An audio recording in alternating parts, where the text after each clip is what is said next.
Nalu FM Finance Podcast. Insight into the financial markets. But first, a word from our founding sponsor. Are you missing the sun? Always wanted to go to Hawaii? Go to halecapri.com. Good morning. I'm here with Jürgen Michels, Chief Economist and Head of Research at the Bayerische Landesbank. Good morning. Good morning. There were always a lot of questions I always wanted to ask an economist, so I apologize in advance of the things I'm going to hit you with. But I find as an economist, you have access to a lot of information, massive amounts of information. And, how do you deal with that? How do you deal with this fog of news to actually get out what is actually relevant for you? What is the meaning? What is just part of the news cycle that goes away? Always the latest news is the most important one. And if it's negative, you probably remember it more than the positive news. How do you adapt for that? Because I think that's a challenge to look through all this. It's always difficult to find out what's the most important stuff. It starts with looking at the data, where you get lots of high frequency data and some more short or long lasting data. But there's also particularly since the financial crisis, the big question, what happens with political news? And there are all those threats out in the world, looking at Brexit, looking at the trade conflict. Is there any, every news, every Twitter news that comes out, relevant or not? And I was just laughing the other day where one of my juniors was going to prepare a bit of a fun presentation for the beer festival presentations. And we have always make a connection to what's going on. And obviously we did it a year before and now again. And the topics we were talking last year are more or less the same topics we are talking this year. Looking at Brexit, looking at trade conflict, these are still there. And not much happened, actually. And I think this is the way to see what is lasting, what do you get out of this. And as an economist, I think the main issue, the main goal, what you should have is trying to put those different things that are very complex together and come out with a combination how those things fit together.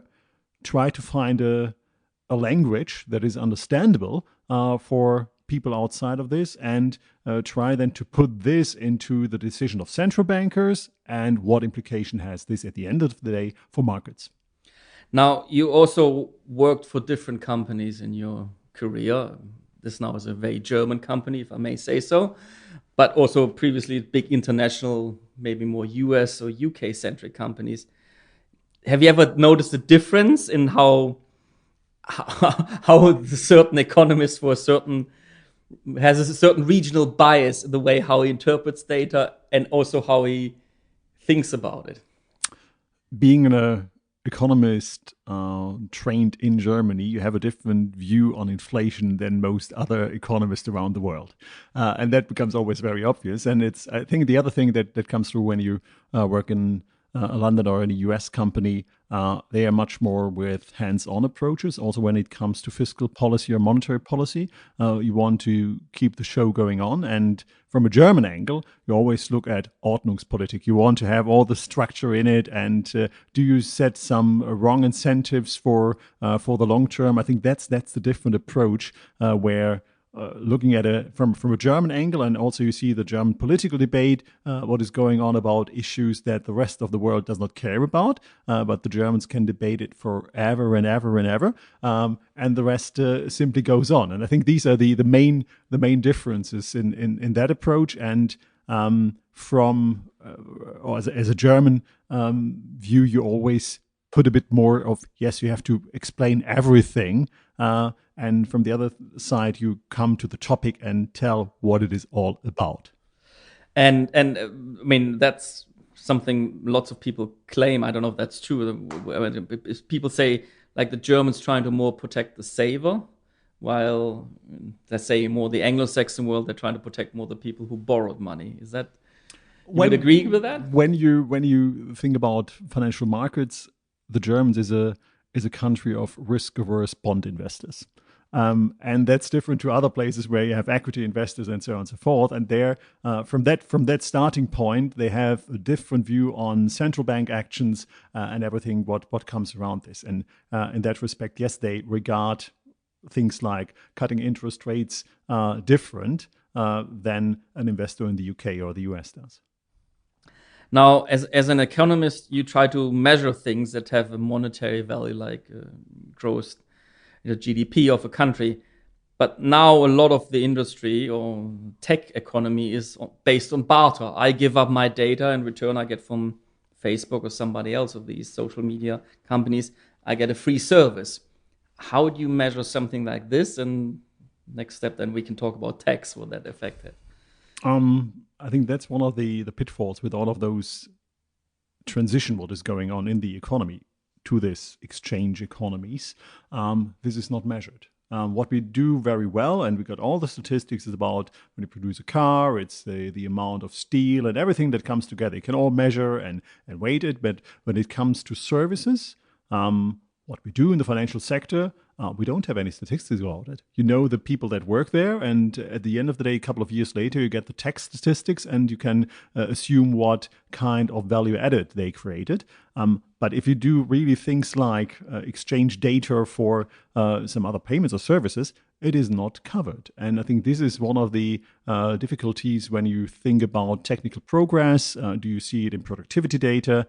For the time being, we don't. And I think there we have to change our whole way of measuring data and bring those things together. And I think this is a big challenge for policymakers and for institutions. But particularly, I think the challenge, I absolutely agree with that, is in particular the challenge here is also that, let's say, cynically one could say money was introduced in order to make taxation much easier.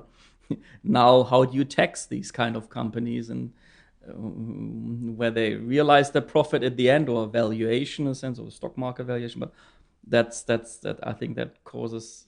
I think the taxman is always good to find ways to get its taxes at the end of the day, and that might explain a bit also the kind of fears that policymakers have when it comes to cryptocurrencies or other things like this, because you don't have the approach and to get hold of those guys, because it's just working then in a closed shop. I think they're going into this and try to prevent those things because they want to get their money at the end of the day. But we will get, I think, to a world where we do less have taxes on work, on labor, but much more on things like data. And if your car at some stage might provide data for the navigation system, that might be taxed. And I think we are changing those things in the future.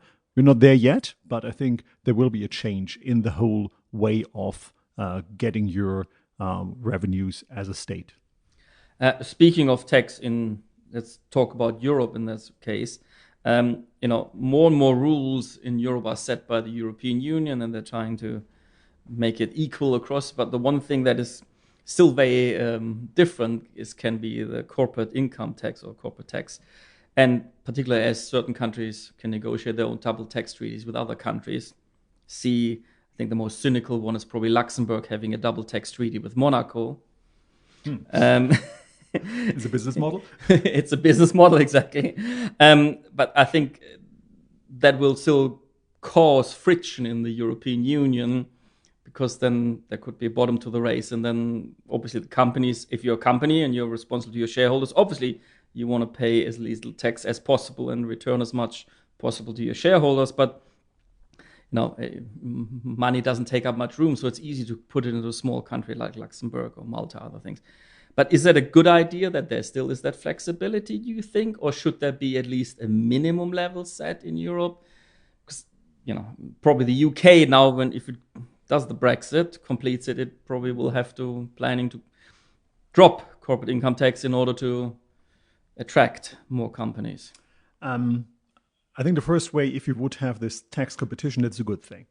If you really had an open market in Europe, you can come up with different ways of what you provide the companies, what kind of infrastructure do they get, and what kind of taxes you pay. So that could be a whole package where you have different instruments to set those rules. So that in an ideal world, that would be fine. But we don't have this. And if you look at all of those countries that do this low tax things, it's most of the cases small countries. I guess if the UK or what we have seen in the US, if they come up with a race to the bottom, the others will react. And in that way, it never works out for those countries because they go down with their taxes. Their revenues will go down, but they don't attract all those companies to get there because the others will react to this move of a bigger player. So it's always a thing that the Luxembourgs and the Irish guys can do. It hurts a bit, the Germans and the French, but they kind of tolerate this.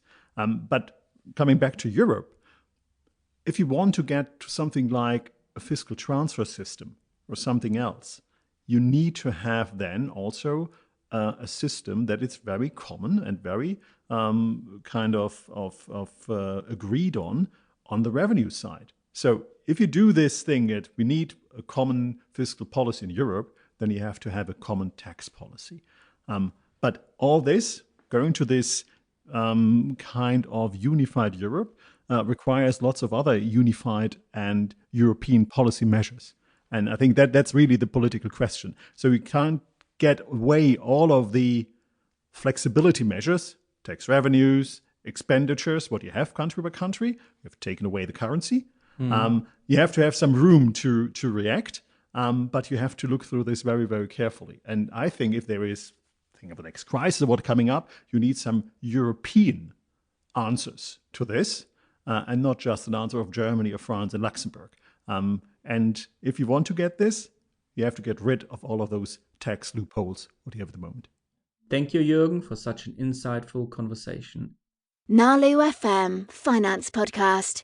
Insight into the financial markets. Are you missing the sun? Always wanted to go to Hawaii? Go to hallecapri.com.